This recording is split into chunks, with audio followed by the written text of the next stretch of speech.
Bonjour à tous, bienvenue à vous dans votre émission Ensemble c'est mieux sur France 3 Bretagne. Allez, nous nous intéresserons au vin ce matin. Inutile de rappeler qu'il est à consommer avec modération. Mais qui mieux qu'un sommelier pour nous en parler? Eh bien, c'est le breton Christophe Boisselier qui sera des nôtres. Il est même plus que ça, il est plus que sommelier puisqu'il a carrément créé une conférence spectacle autour de ce breuvage. Ça s'appelle La magie du vin et nous en parlerons avec lui tout à l'heure. Pas de vin sans cuisine et c'est un ex-candidat de Top Chef, le breton Pierre Héon, qui sera également des nôtres. Cuisinier au parcours brillant, il milite pour une gastronomie de bistrot sans chichi, mais avec de bons produits de saison. Il vient d'ouvrir à Rennes son restaurant de copains. Et puis autre copain, l'Europe est à l'honneur toute cette semaine. Vous le savez, nous rejoindra Lizardo Lombardia, un Asturien bien connu chez nous, puisqu'il est le directeur du Festival interceltique de Lorient. Il nous racontera son extraordinaire histoire et surtout son amour pour la Bretagne. On évoquera également l'appel lancé aux personnes qui posséderaient des manuscrits en langue bretonne. Ronan Calvez, le directeur du Centre de recherche bretonne et celtique, basé à Brest, nous dira pourquoi il est important de les collecter.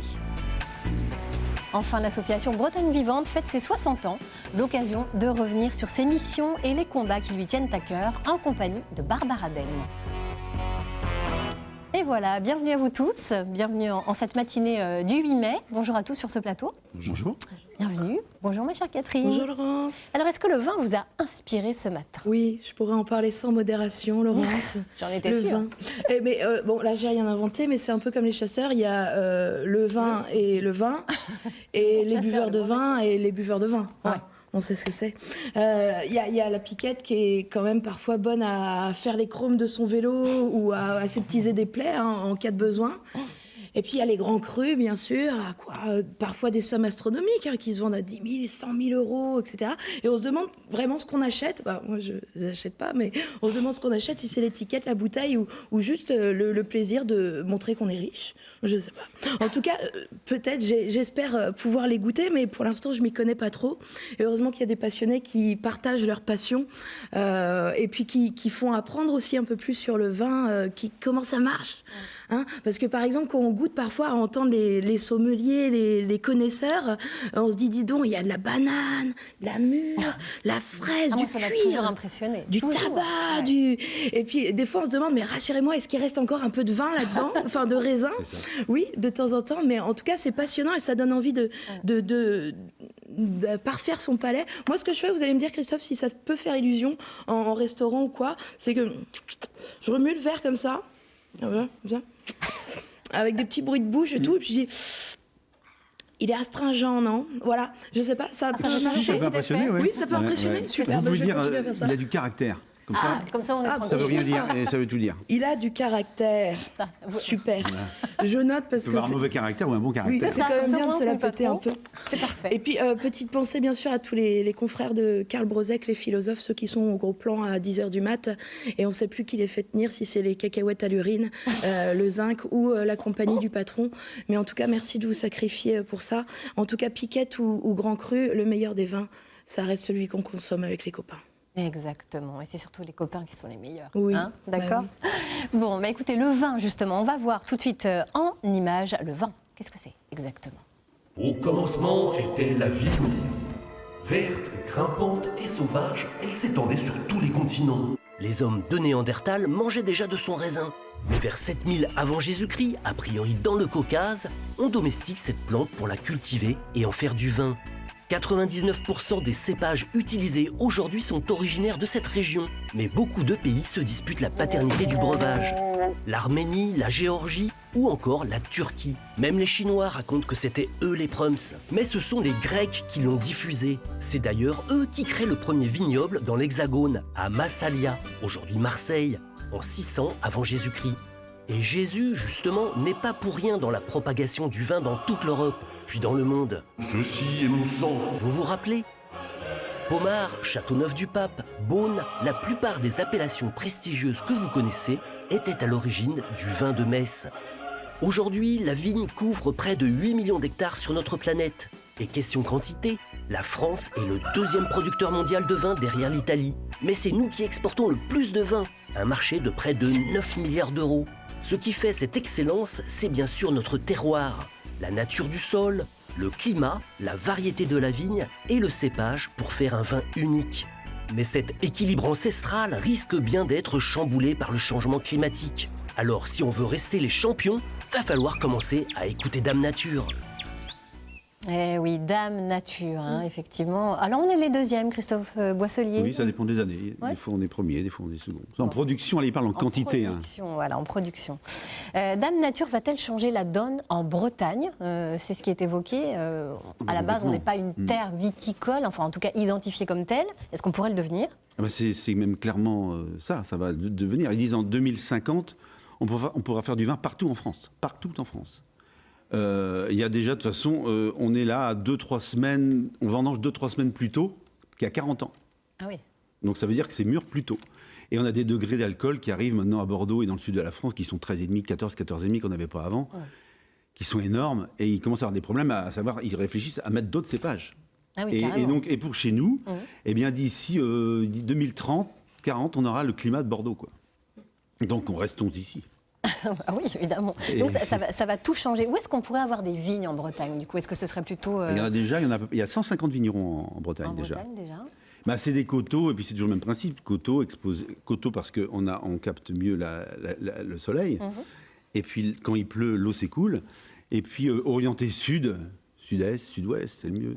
Quel type de cépage Là, c'est des cépages septentrionaux. Donc on a pinot noir, pinot blanc, qui viennent d'Alsace ou de Champagne. Chardonnay, bien sûr, qu'on a partout. Et il y a du chenin aussi, le cépage qu'on trouve sur le Val-de-Loire. D'accord. Alors, ce que je vous propose, c'est qu'on aille voir justement du côté des vignes bretonnes. On va se rendre à Saint-Suliac, où on rejoint Karl Brozek, qui se trouve avec le président de l'association Les Vignerons de Garot. Karl, c'est à vous. Bonjour François. Bonjour à vous. Nous sommes ici à Saint-Suliac, en Ille-et-Vilaine, en plein milieu des vignes. C'est bizarre quand même des vignes en Ille-et-Vilaine. Ah, ça peut paraître bizarre en ce début du XXIe siècle, mais si on remonte dans l'histoire, jusqu'au XVIIIe siècle, il y a eu de la vigne tout autour, en Bretagne d'abord, et sur les bords de la Rance plus particulièrement. Si on regarde le paysage qui se trouve autour de nous, il y a des coteaux sur lesquels il y avait de la vigne, et puis il y a des lieux qui rappellent la présence de la vigne. Vous avez l'anse de Vigneux, vous avez les longues vignes, donc il y a toute une histoire de la vigne ici à Saint-Suliac, et plus particulièrement sur ce clos ici, qui se trouve sur la fin du massif armoricain et qui est constitué de quartz, de schiste et autres minéraux qui favorisent bien entendu la qualité du raisin et de la vigne. Donc après le XVIIIe siècle jusqu'à la fin du XIXe siècle, au moment du phylloxéra, la vigne a complètement disparu et elle est réapparue d'une manière épisodique dans les années 40, 50, 60. Et puis elle a périclité jusqu'à ce qu'un historien passionné, un amateur, historien passionné, connaissant l'existence de la vigne autrefois, s'est dit mais peut-être qu'il serait intéressant de reconstituer un vignoble. Et c'était en 2002. Et donc ici, la vigne est de nouveau ici depuis 2002. Depuis 2002. Donc en 2002, cette personne a créé une association et a recherché des terrains, et il a retrouvé, par des intermédiaires et des relations personnelles qu'il avait, il a retrouvé ce terrain sur le Clos Garot, qu'il a ensuite agrandi par les connaissances diverses, et vous avez ici un terrain, disons une pièce de vignoble qui est plantée sur 3500 m², mais au total doit faire dans les 5000 et 6000 m². Donc 2002, il crée cette association et il décide de planter de la vigne. Donc, ils ont commencé à planter de la vigne, c'était un cépage qu'ils ont choisi, qui est un cépage local, bien connu, même mondialement, puisqu'il s'agit du chenin. C'est le cépage dont on connaît le quart de chaume, le Bozzo, le coteau du Layon, c'est-à-dire très très connu aussi en Australie, enfin connu dans le monde entier. À partir d'il y a 5 ans, les vignerons se sont dit on ferait bien du rouge. Et donc, ils ont arraché une partie du clos qui n'était pas particulièrement productif, et à la place, ils ont planté les raisins, enfin les cépages que vous avez derrière vous, qui est un cépage de rouge qui s'appelle le Rondeau. C'est un cépage que l'on trouve en République tchèque et qui a été amélioré en Allemagne, puis que l'on retrouve aujourd'hui au sud de l'Angleterre, enfin, disons dans les régions encore un peu plus septentrionales que les nôtres. Est-ce que le vin breton est amené à se développer ? Ah oui, complètement. Si l'on regarde les évolutions, en début d'interview, je vous parlais des différentes initiatives qui étaient prises en Bretagne. Il y a une association qui s'appelle l'Association pour la reconnaissance des vins bretons, ou la Renaissance des vins bretons, qui a recensé récemment toutes les initiatives qui étaient prises en Bretagne. Et elles sont particulièrement diverses et particulièrement nombreuses. Et donc, on est dans un chemin actuellement de développement de la vigne en Bretagne. Alors, il ne faut pas espérer avoir des vignes de la dimension du Bordelais, par exemple, ou de la Bourgogne. Mais il y a un mouvement actuellement qui tend à développer le vin breton et la vigne, avec des cépages assez divers, mais qui sont très, très intéressants. Et bien comme ça, les choses sont claires. Merci beaucoup, François. Voilà, le vin breton en plein développement, ça se confirme, c'est ce que vous disiez tout à l'heure. Qu'est-ce qui se dessine ? Est-ce que l'émergence, depuis déjà pas mal d'années, du vin naturel a changé la donne ? Alors, on va peut-être rappeler, on va vous laisser rappeler ce que c'est qu'un vin naturel par rapport à un vin conventionnel. Ben, le vin naturel, dans le vin conventionnel, on a le droit de rajouter 49 intrants chimiques, intrants extérieurs, d'accord ? C'est ce qu'on appelle vulgairement les sulfites. Enfin, alors les sulfites c'en est un, mais il y en a 48 autres. Voilà. Hein, l'acide tartrique, l'acide citrique, il y a plein de choses. Donc c'est le seul produit alimentaire, le vin, où il n'y a pas de contre-étiquette avec les ingrédients. Parce qu'il y en a quand même, on peut en mettre 49. Je ne dis pas que tout est mauvais, mais disons que... D'accord. Les vins de nature, on peut en mettre qu'un seul, c'est l'anhydride sulfureux, c'est le soufre, c'est le sulfite qu'on voit, c'est le nom anglais en fait. Le E220, qui a sur tous les produits, parce qu'il y en a dans beaucoup de choses. Le soufre, c'est antioxydant et antibactériologique, donc c'est super pratique. Ça évite le développement, et quand vous faites des vins en grosse quantité, il est pratique de mettre du soufre, ça tue tout. Comme ça, votre vin, il ne va pas mourir puisqu'il est déjà mort. D'accord ? Ça, je parle dans les excès de soufre. Mais on peut en mettre dans les vins nature, mais un tout petit peu pour, justement, l'ennemi du vin, après, c'est l'oxygène. Hein. S'il y a de l'oxygène, ça se transforme en vinaigre. Donc, on peut en mettre pour préserver. Mais c'est tout ce qu'on a le droit de mettre dans les vins naturels. Alors ça, on disait, ça donne un nouveau souffle au vin. Peut-être des gens qui ne consommaient pas avant de vin traditionnel, entre guillemets, viennent au vin parce que c'est une approche un peu différente, des étiquettes un peu rigolotes. Et puis surtout, c'est un vigneron qui travaille sa terre. C'est presque un vin d'auteur. C'est complètement un vin d'auteur. Parce que maintenant, vous regardez les étiquettes chez les cavistes de vin nature, on ne sait pas d'où il vient le vin. C'est souvent dessiné par un copain ou un artiste. On ne sait pas d'où ça vient. C'est le vin de tel clos, telle année. Il a son étiquette, il a son identité. Petite parcelle, voilà. Donc c'est ça, c'est l'évolution des consciences, que les gens ont envie de maintenant boire des choses en confiance, quoi, des vins de vignerons qui ont une histoire et qui font pas mal à la santé, quoi, qui font pas mal à la tête et au foie et à plein de choses. Donc on peut en boire. Il y a de l'alcool quand même dedans. Faut remarquer. Quand même, mais bon, quand on en boit beaucoup, on est juste un peu ivre, c'est tout. Et on a moins mal à la tête. Voilà. Non, mais le lendemain, on est d'accord. Hein, je pense qu'il y a plein de gens qui peuvent dire le lendemain.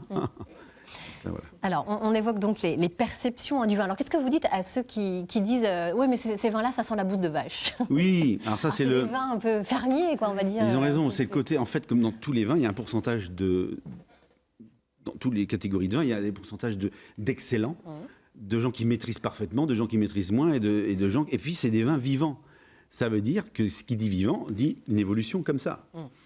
Et comme on met rien dedans pour le stabiliser et le stopper tout, eh bien, il peut y avoir, avec les changements de température, si votre cave n'est pas assez frais, ou à la mise en bouteille, s'il n'y avait pas assez d'hygiène, ou si... C'est tellement... Il y a 70 sortes de levures sur un grain de raisin. Donc, c'est toutes ces levures qui vont manger le sucre, transformer en alcool, et dans tous les arômes. Donc, il y a de la subtilité, des fois, et donc, ces arômes, des fois, de fumier. Alors, c'est ce que les gens qui n'aiment pas... qui se servent de cet argument-là pour déglinguer les vins de nature. Bien sûr que c'est pas agréable si on achète une bouteille 20 €, 25 €, ça sente la bouse de vache, on est d'accord.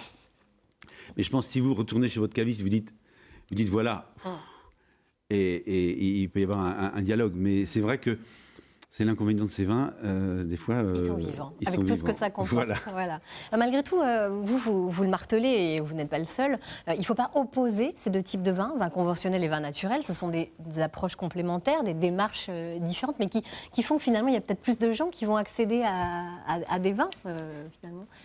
Grâce aux vins nature ? Oui. Bien sûr. Parce qu'il y a moins... ça fait un peu moderne. Alors qu'en en fait, il vinifie comme il y a 8000 ans en Géorgie. Ouais. C'est de la même façon, c'est assez incroyable. Et c'est assez moderne, ça fait mode, mais parce que, alors justement, il n'y a plus ce côté... moi, j'entendais beaucoup quand je donnais des cours sur le vin. Les jeunes disaient, le vin, c'est pour les vieux. Voilà.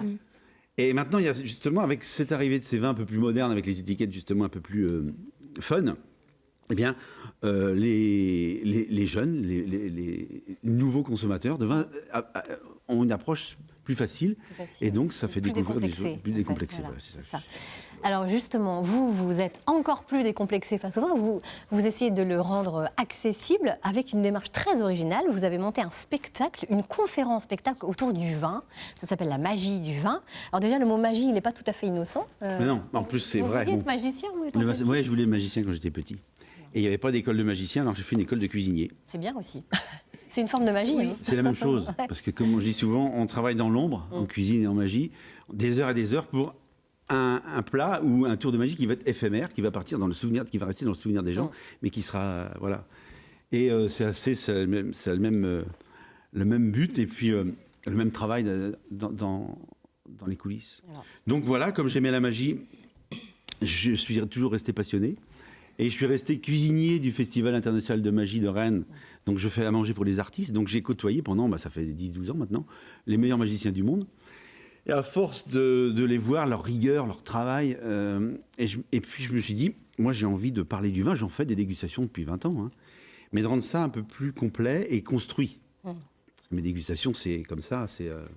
Donc voilà, j'ai construit une conférence spectacle, parce que c'est parsemé de tours de magie, d'effets magiques, de mentalisme, pour illustrer, ça n'arrive pas comme ça illustre un petit peu le... Alors le vin, on est le fil rouge, mais c'est quand même une façon, un prétexte de parler de tout ce qui influence nos choix, nos perceptions.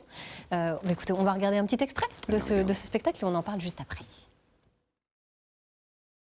On avait réuni des sommeliers, des experts, des amateurs, mais super affûtés, journalistes, gastronomiques, œnologues et vignerons. Une pièce toute blanche.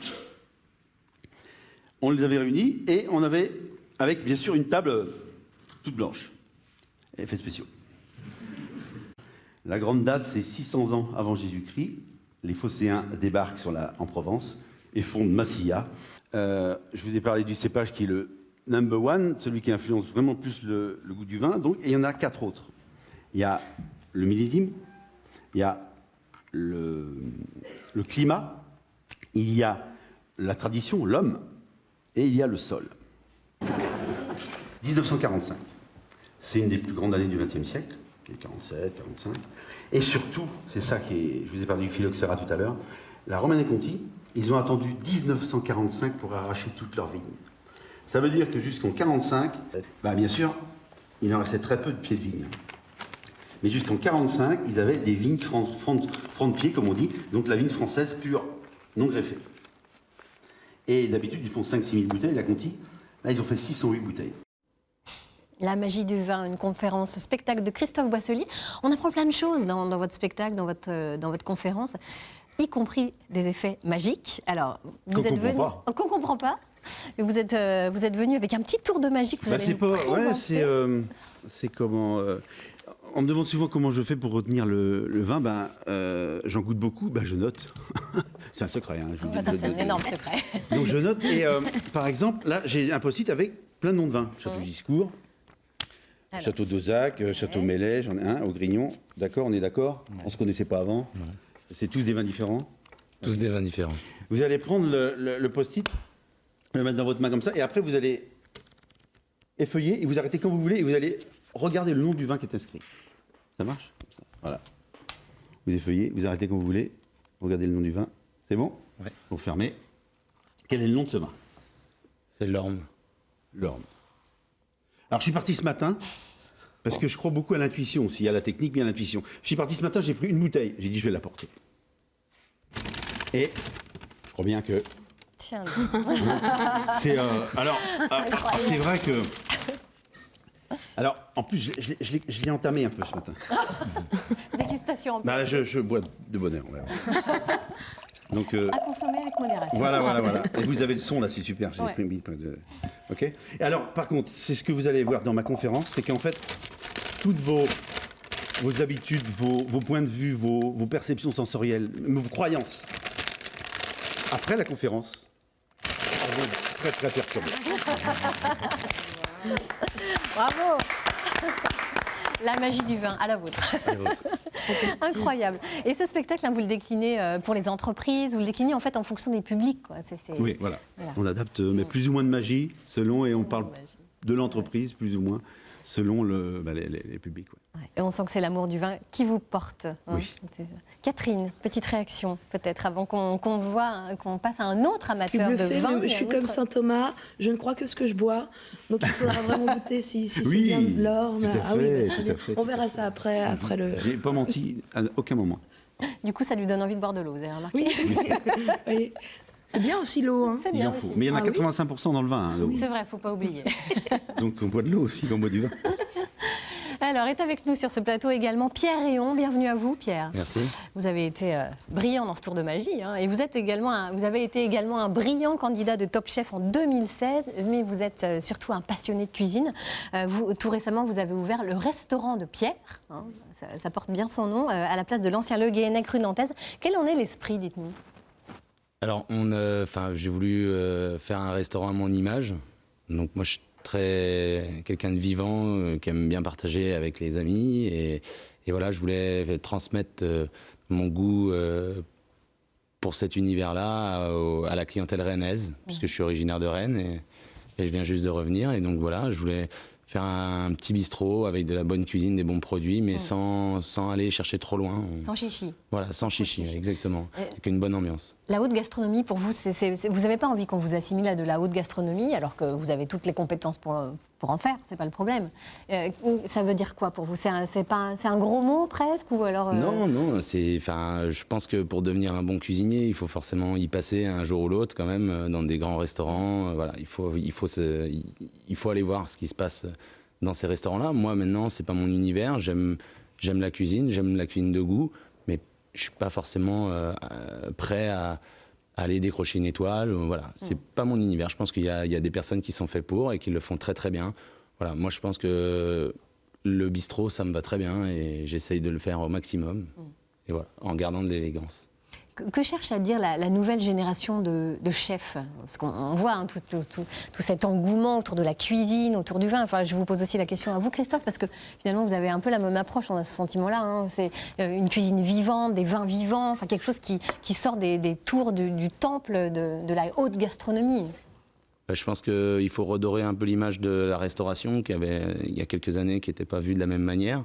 Je pense que toutes les émissions de télé qu'on peut voir maintenant, ça aide. Justement, les top chefs et compagnie. Les jeunes qui s'orientent vers le métier de cuisinier ou de serveur ou de sommelier, je pense que ça influence quand même pas mal. Maintenant, il ne faut pas se fier qu'à ça non plus, parce que ça reste de la télévision, ça reste un métier difficile, où il faut être tous les jours sur le terrain, quelle que soit l'envie, puisque des fois on n'a pas forcément envie, mais il faut quand même que le client ne s'en rende pas compte. Donc c'est tour de magie. Il faut être bon tous les jours et voilà. Et puis c'est des longues heures travaillées, comme disait Christophe juste avant. C'est un peu comme la magie. Voilà. On passe des heures à préparer un tour et il faut que le jour où on le mette en scène, que ce soit réussi.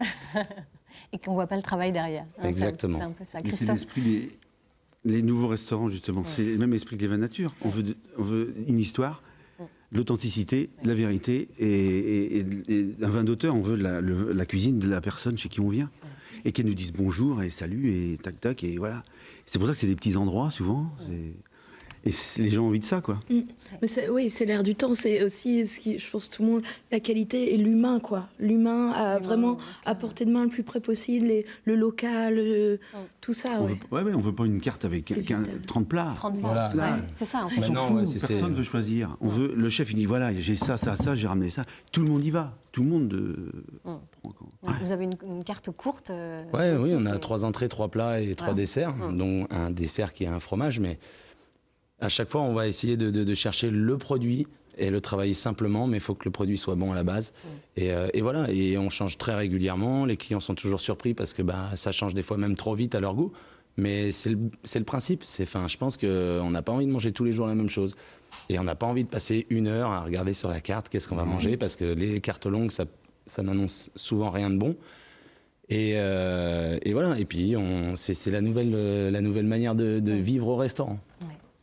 Mais écoutez, continuez comme ça. Merci beaucoup à tous les deux. On va maintenant quitter les artistes de la cuisine et du vin pour retrouver un autre artiste jusqu'au 10 juin. Le musée de Pont-Aven dans le Finistère accueille une grande rétrospective du peintre Talcott, une exposition réalisée en collaboration avec le domaine départemental de Kerguéhennec dans le Morbihan. En attendant, c'est à Pont-Aven qu'il faut se rendre et on vous propose cette petite balade à travers 60 ans de création. La visite est signée Arthur Konanek et Christian Paulet. Talcott, de retour à la maison. Le célèbre peintre, né à Cloire-Carnouët en 1905, est mis à l'honneur au musée de Pont-Aven, là où tout a commencé. L'exposition rassemble 60 ans de recherche artistique, une œuvre mondialement connue qui fait son retour en Bretagne. Les traces de l'enfance sont très importantes. Et mon père a gardé ces traces de pierres levées, de forêts. Après la Bretagne, l'homme a pris la route. Sur le chemin de la création, beaucoup de rencontres et une évolution constante. On a souhaité faire un parcours très pédagogique pour conduire progressivement les visiteurs dans cette dernière période qui parfois déconcerte. C'est vrai qu'un tableau comme celui-ci, si on le regarde rapidement, on se dit ça c'est un monochrome jaune abstrait. D'abord, ce n'est pas un monochrome parce que quand on le regarde de plus près, on voit qu'il y a des choses très ocrées et puis d'autres très très citronnées. Et donc en fait, ce sont d'infinies variations de jaune.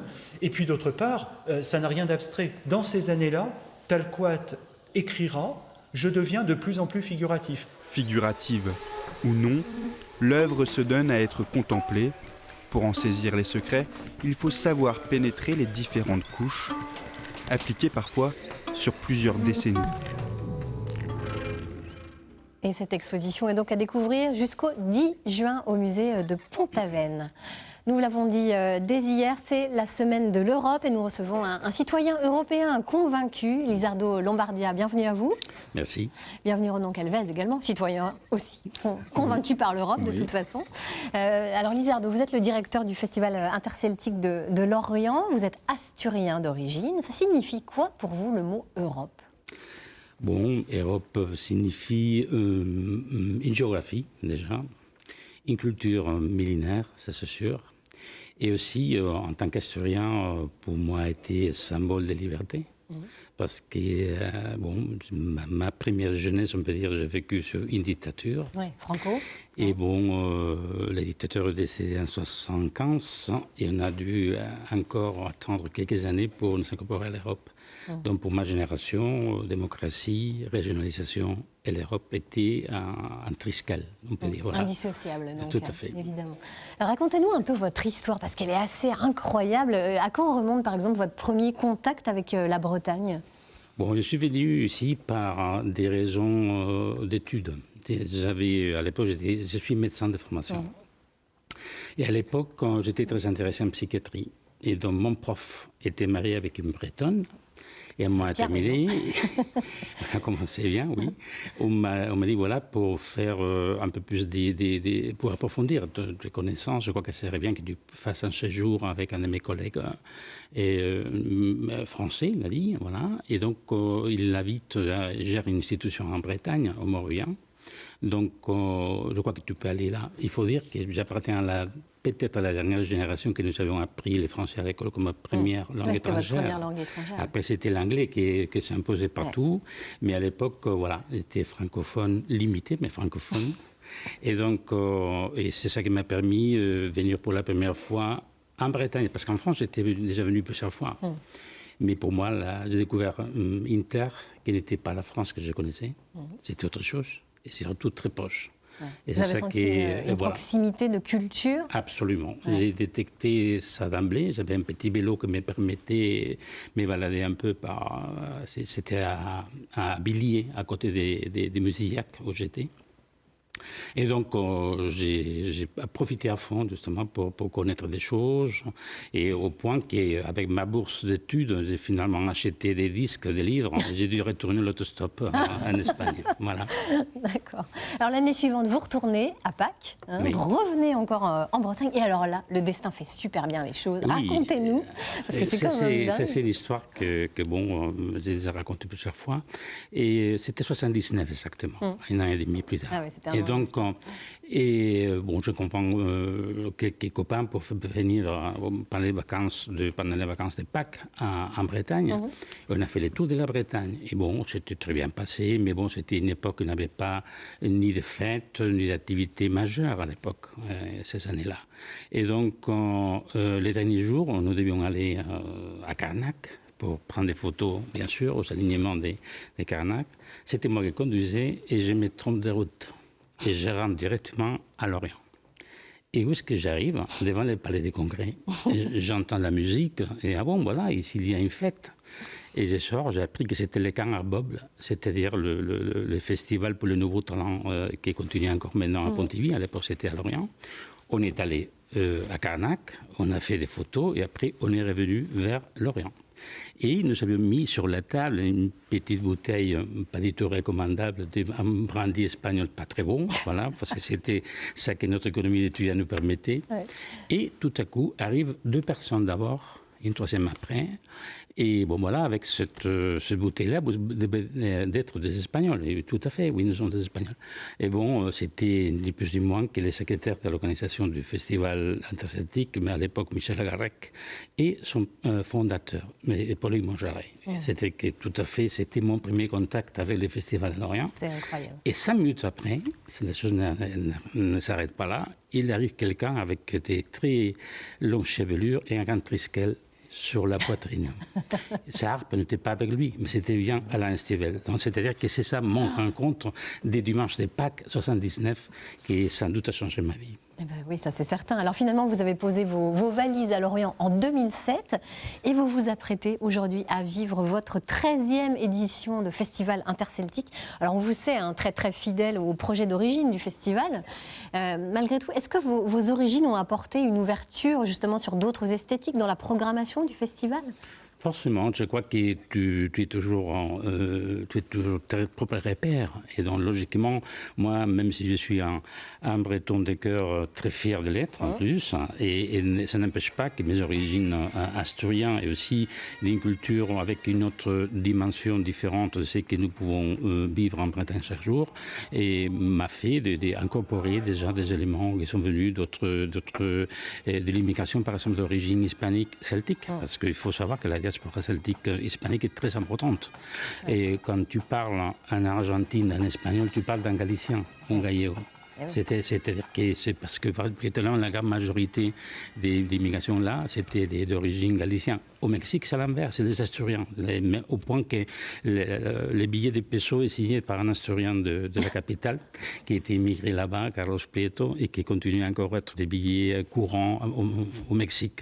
C'est-à-dire qu'il y a tout un monde derrière que j'ai souhaité incorporer petit à petit, bien sûr, sans perdre notre arc atlantique celtique. On a invité aussi des gens venus de l'immigration d'origine hispanique. Bien sûr. Alors là, la prochaine édition se tiendra du 2 au 11 août. Qu'est-ce qui nous attend pour cette nouvelle édition? Quel pays sera mis à l'honneur? Ni plus ni moins qu'à la Galice. Eh ben voilà. Alors, comme je l'ai dit dans mon édito, pas tous les chemins conduisent qu'à Rome. Il y a aussi d'autres chemins, dont le Saint-Jacques de Compostelle, par exemple, très connu, reconnu actuellement. Et donc, évidemment, il y aura les noms les plus connus, les plus bretons des Galiciens, on peut dire. Voilà, c'est Carlos Núñez sera là avec un nouvel spectacle. Hein, il faut un nouveau complètement. C'est-à-dire que c'est véritablement quelque chose de très intéressant. Et Goran Bregovic et l'Orchestre symphonique de Bretagne avec les 3 lettres de Sarajevo.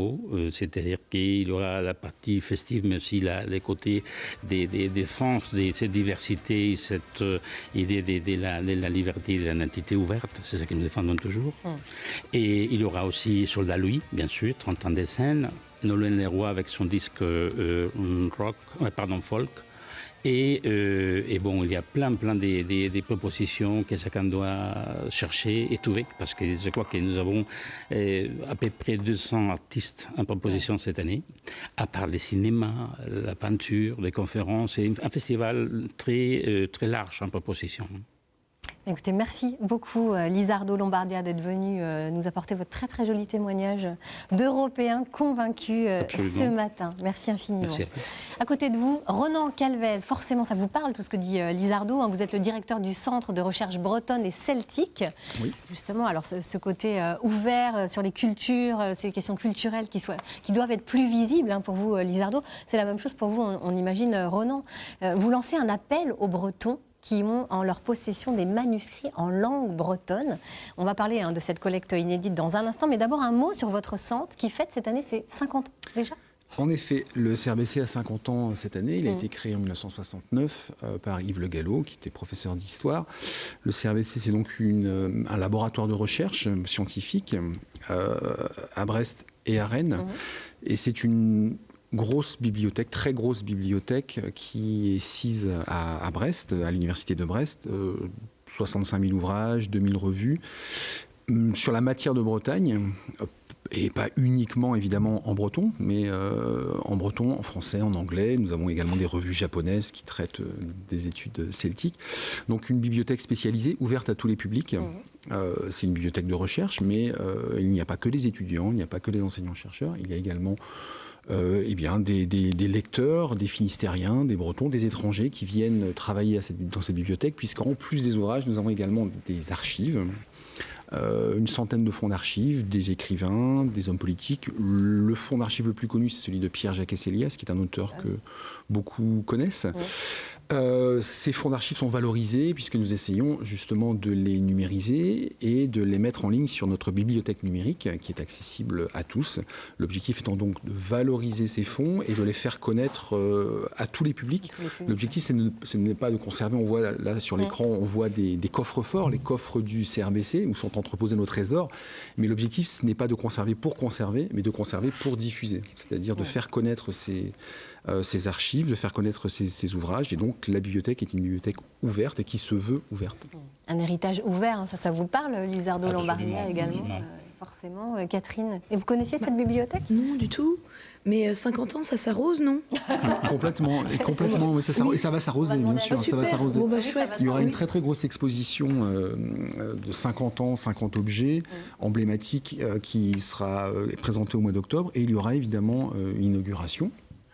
Et il y aura de quoi boire, évidemment. D'accord, forcément. Alors justement, à l'occasion des 50 ans de ce centre, vous lancez également une grande collecte.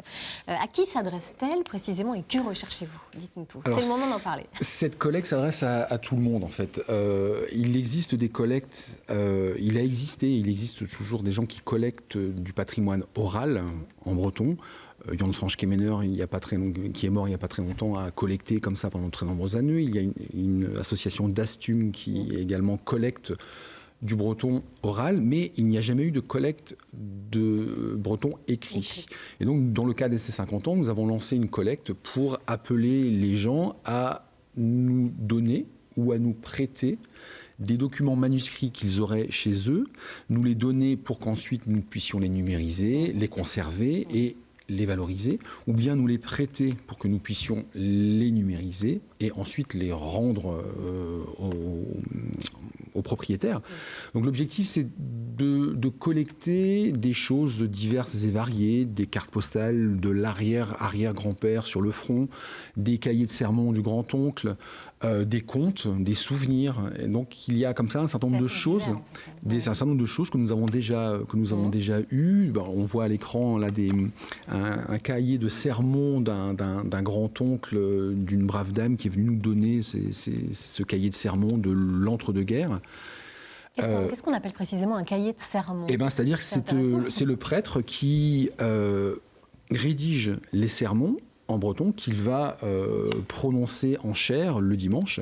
Et donc, il recycle ses sermons, il s'appuie sur des modèles, il les rédige en breton, puisque la prédication se fait uniquement en breton à cette époque-là, jusque dans les années 50. Donc la prédication se fait en breton et eh bien, le prêtre, il a préparé son cours et il a sous les yeux son sermon qu'il va dicter. Alors évidemment, c'est très intéressant parce qu'on a une image de la prédication du breton, mais on a également une image d'un breton écrit qui n'est pas le breton oral, donc il y a une certaine distinction. Nous recherchons également des souvenirs.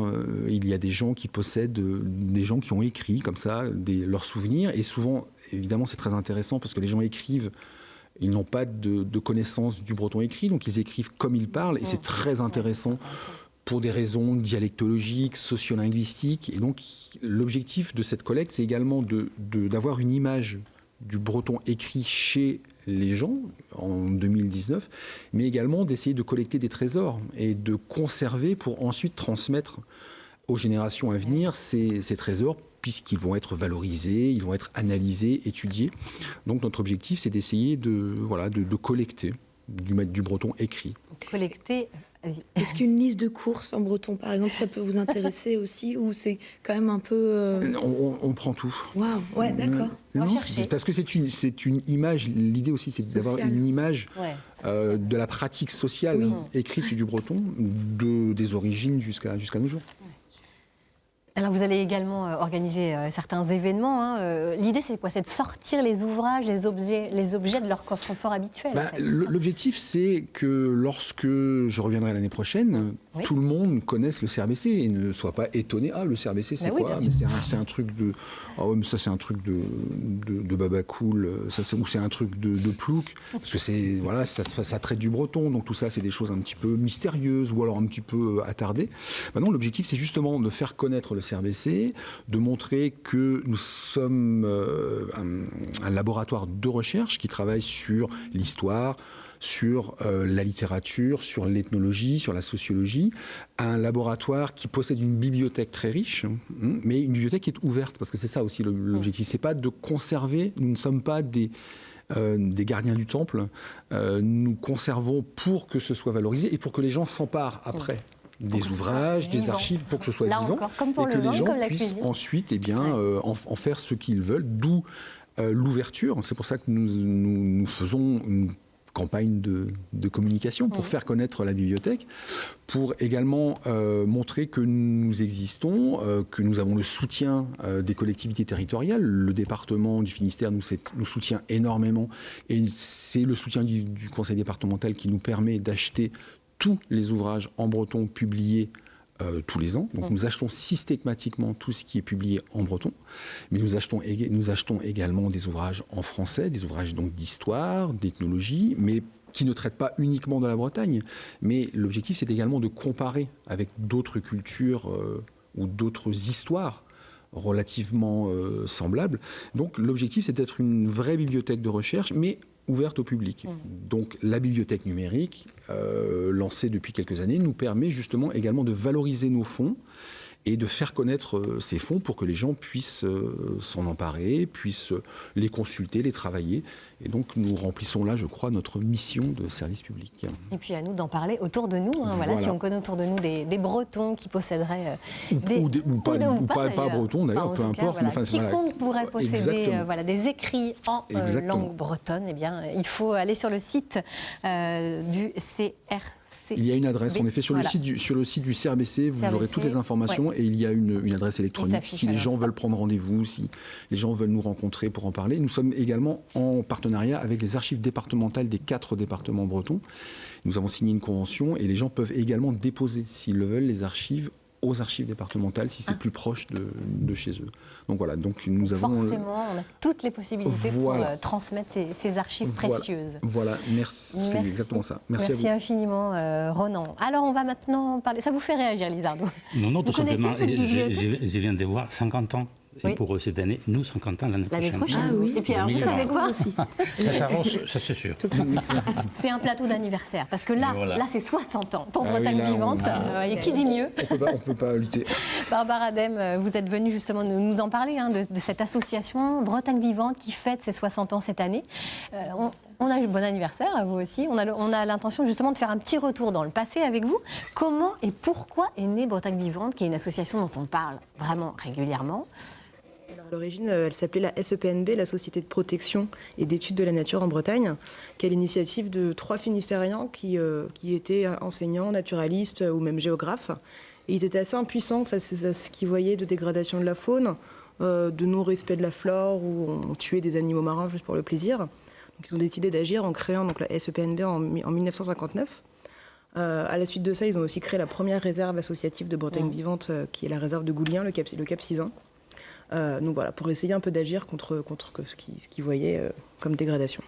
Alors, est-ce que ça a beaucoup évolué au fil du temps, les axes, l'action en tant que telle? Alors, depuis le début, Bretagne Vivante, qui est devenue Bretagne Vivante en 1998, ça a toujours été d'essayer d'agir pour la connaissance de la nature, essayer de mieux la connaître pour mieux la protéger et la préserver. Agir aussi pour une éducation populaire à la nature, pour que tout le monde soit sensibilisé à sa protection. Et puis également en but militant, puisque l'idée est évidemment de protéger la nature devant les tribunaux lorsque c'est nécessaire, ou bien tout simplement face à des institutions pour faire vraiment transformer les politiques publiques. Ouais. Puis là, on est au cœur de l'actualité, parce que quand on voit l'annonce de la disparition de milliers d'espèces... Exactement. 1 milliard d'espèces vont disparaître s'il ne se passe rien. Donc, il est grand temps d'agir. Il est grand temps d'agir, et c'est ce que vous faites, vous, déjà depuis longtemps. Depuis 60 ans. 60 ans. Quelles sont les grandes réussites à votre actif en 60 ans? Les combats que vous avez menés et dont vous êtes les plus fiers? Alors en 60 ans, on a fait beaucoup de choses. Je pense qu'il y a plusieurs choses où on peut être assez fiers, notamment la création du Conservatoire botanique de Brest, conservatoire national qui est maintenant tout à fait reconnu. L'une des premières réserves aussi, la réserve de l'Iroise. Également, on a créé un réseau de 120 sites naturels, 120 sites protégés en Bretagne, dont des réserves naturelles nationales, celle de Séné par exemple à côté de Vannes, celle des Glénans qu'on a vu, les jolis narcisses des Glénans tout à l'heure. Donc tout ce tissu de sites protégés, c'est vraiment l'une des particularités de la Bretagne, puisqu'il est en plus géré par des bénévoles. Donc c'est quand même assez exceptionnel. On a également évidemment une grande réussite à notre actif qui est le combat de Notre-Dame-des-Landes, puisque les naturalistes de Bretagne Vivante sont beaucoup engagés pour justement montrer à quel point c'est un réservoir de biodiversité. Il s'agissait de pas détruire tout ça. Donc voilà, l'abandon de ce projet était une satisfaction pour les naturalistes de Bretagne Vivante. Alors les défis restent importants. Quels sont-ils? Quels sont les principaux défis justement qui vous attendent dans les années à venir, enfin qui nous attendent tous, parce que ça ne fait que commencer, je dirais même, parce que autant la prise de conscience citoyenne commence, on commence à se rendre compte que l'effondrement de la biodiversité est proche. Tout le monde a conscience que ça ne pourra pas continuer comme ça. Maintenant, il faut passer à des actions concrètes, concrètement changer les politiques publiques, accompagner le monde agricole vers une transformation, le monde de la pêche aussi, et puis bien faire comprendre à chaque citoyen que c'est possible d'agir juste en tant que citoyen, en réduisant ses déchets, en mangeant moins de viande, en consommant plus local, consommer plus bio. Toute la mouvance un peu que décrivaient aussi nos cuisiniers, c'est vraiment vers là qu'il faut aller. Donc les politiques doivent changer, mais les citoyens doivent aussi se rendre compte qu'ils peuvent faire quelque chose à leur échelle. Ouais, donc on peut tous agir. Est-ce que vous êtes toujours à la recherche de bénévoles Parce que finalement, c'est l'essentiel de Bretagne Vivante, ce sont quand même des bénévoles. C'est ça, Bretagne Vivante, c'est donc en 60 ans d'existence, 60 salariés qui œuvrent tous les jours justement pour la connaissance et la protection de la nature. C'est 3600 adhérents. Finalement, c'est pas tant à l'échelle de la Bretagne, donc on est toujours à la recherche de soutien d'abord. En adhérant à Bretagne Vivante, c'est 30 € par an, donc ça reste assez modeste. Mais ça nous permet, nous, de dire, voilà, on est soutenu par X milliers de citoyens, donc c'est vraiment important. Et puis, tous ceux qui veulent aller un peu plus loin dans leur action, devenir bénévoles au sein de nos antennes locales. Dans toutes les grandes villes de Bretagne, vous trouvez une antenne locale de Bretagne Vivante, où vous pouvez participer à un chantier, vous pouvez aller compter les oiseaux, vous pouvez participer à des animations avec les enfants. Tout est possible. On prend toujours les bonnes volontés. Voilà. Et quel que soit l'emploi du temps de chacun, il y a toujours une possibilité d'aider. Alors 60 ans, ça se fête, pas seulement avec du vin ou de la bonne cuisine. Ça se fera samedi prochain en public. Ce sera le 11 mai à Morlaix, au lycée Sucigno. Tout à fait. Quels sont les temps forts du programme? Dites-nous tout. Alors samedi prochain, on invite tous les Bretons qui veulent, mais même au-delà de la Bretagne, vous avez prévu, parce que là, on le traiteur, invite je vous dis pas le boulot. Tous ceux qui veulent à venir rencontrer ceux qui protègent la nature depuis 60 ans. Donc l'idée, on a vraiment imaginé quelque chose de très ouvert, basé sur l'échange, la rencontre, où c'est un espèce de grand speed dating, mais en prenant son temps, où on invite tous les témoins de l'histoire de Bretagne Vivante, tous les témoins aussi des actions, des projets actuels ou passés, des anciens de l'association, des jeunes, des photographes, des naturalistes, des animateurs. Voilà, échanger avec ceux qui voudront les rencontrer dans des petits tête-à-tête ou en groupe pendant 10-20 minutes. On proposera aussi des sorties naturalistes pour quand même aller voir sur le terrain concrètement qu'est-ce que ça veut dire d'être naturaliste, parce que c'est pas forcément un métier où on comprend tous les enjeux. Après ce temps de rencontre, il y aura également une conférence débat sur les enjeux de la protection de la biodiversité, en présence de Fabrice Nicolino, qui est l'initiateur du mouvement Nous voulons des coquelicots, puis de la présidente de Bretagne Vivante. Et puis évidemment, il y aura le bal des 60 ans où on invitera tout le monde à chanter, à danser, à consommer avec modération du bon vin. Toujours, c'est la fête. Eh ben, c'est super. Bon, bah, alors voilà, on sait tous ce qu'on va faire samedi prochain. Très bien, vous nous je vous invite. Place. Tout à fait. Merci Barbara. Et bien voilà, on est déjà à la fin de cette émission. C'est beau Laurence, toutes ces personnes, ces passionnés qui préservent ce patrimoine-là, culturel, naturel. C'est que ces instants, le patrimoine, ce sont des instants de qualité, des produits de qualité, des gens de qualité aussi. Donc voilà, c'est plus que précieux avec tous les enjeux qu'on a face à nous. C'est plus que précieux et ça fait du bien. Ça fait du bien. Merci beaucoup à tous d'avoir été à nos côtés. Merci infiniment. Ne lâchez rien, hein, c'est ce qu'on a envie de tous vous dire, parce que voilà, on sent que vous êtes tous passionnés et tous avec des combats qui en valent la peine. Voilà. Merci beaucoup. Ça s'arrose. Allez, ça s'arrose, effectivement. On se retrouve demain, jeudi, à 10h50. Nous nous intéresserons à l'astrologie. Eh bien oui. Très belle journée sur France 3 Bretagne. Dans quelques minutes, place à votre journal régional Kenavo.